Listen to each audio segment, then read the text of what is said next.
அக்காவுடைய டெக்னாலஜியை பாருங்க. இப்போ எங்கே போகிறோம்?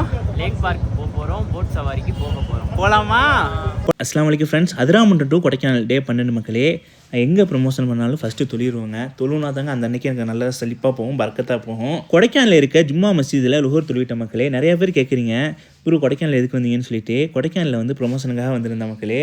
நிறையா கடையில் கூப்பிட்டு இருந்தாங்க, பெரிய பெரிய ஹோட்டலெலாம் கூப்பிட்டு இருந்தாங்க. அதுக்காக வந்திருந்தேன். சரியான பசி மக்களே. மதியம் ஒரு கடைக்கு போகணுன்னு சொன்னால் சரியான கூட்டம். நானும் மச்சானும் வெயிட் பண்ணி சாப்பிட்டோம். அதை வெயிட் பண்ணதுக்கு செம்ம ஒருத்தாங்க. மச்சான் வந்து நூடுல்ஸ் சாப்பிட்டாங்க, நான் வந்து வெஜிடபிள் சாப்பிட்டேன். பிரியாணியெல்லாம் டெய்லி சாப்பிட்டா சரியாக வராதுங்க, வயிறு வந்து ஆட்டம் போட்டுருச்சு. கொடைக்கானலில் லேக் ரொம்ப ஃபேமஸுங்க. அங்கே தான் போட் ஹவுஸ் இருக்குது. நானும் மச்சினானும் கிளம்பி வந்துட்டோம். ப்ரைஸு பார்த்தீங்கன்னா 400 வாங்கிட்டாங்க. நாங்களும் 400 நினச்சி கொடுத்துட்டோம். போயிட்டு ரிட்டன் வரும்போது பார்த்தா 200 ரிட்டன் கொடுத்துட்டாங்க. 200 மட்டும்தான். சூப்பராக இருந்துச்சு மக்களே.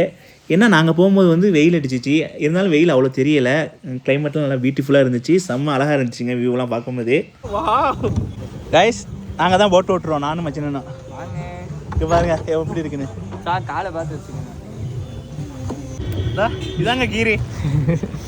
காலை சாப்பாடு நானும் மச்சினானும் மாமியார் செட்டிநாடு இங்கே தான் சாப்பிட்டோம். நான் வந்து ரோஸ்ட் சாப்பிட்டேன், மச்சான் வந்து பூரி சாப்பிட்டாங்க. அதை சாப்பிட்டுட்டு இந்த சாப்பாடு வந்து அருமையான சாப்பாடு மக்களே. ப்ரொமோஷனுக்காக விமல் ரூம்ஸில் தான் நம்ம ஸ்டே பண்ணியிருந்தோம். அப்போ எனக்காக வந்து வீட்டிலே சமைச்சு கொடுத்தாங்க. செம்ம சாப்பாடுங்க. லேக்குக்கு பக்கத்துலேயே அக்கா கடையில் வந்து சோளம் சூப்பராக இருக்கும் மக்களே. அங்கே தான் நானும் மச்சினானும் ட்ரை பண்ணோம். மச்சினான் குளிர் தாங்க முடியல, அதனால் கையை வந்து நெருப்பில் காமிச்சிட்டு இருந்தாங்க. நேற்று அக்கா கடையில் சாப்பிட்டேன், டேஸ்ட்னால கிருமியாக சாப்பிட வந்திருக்கேன்.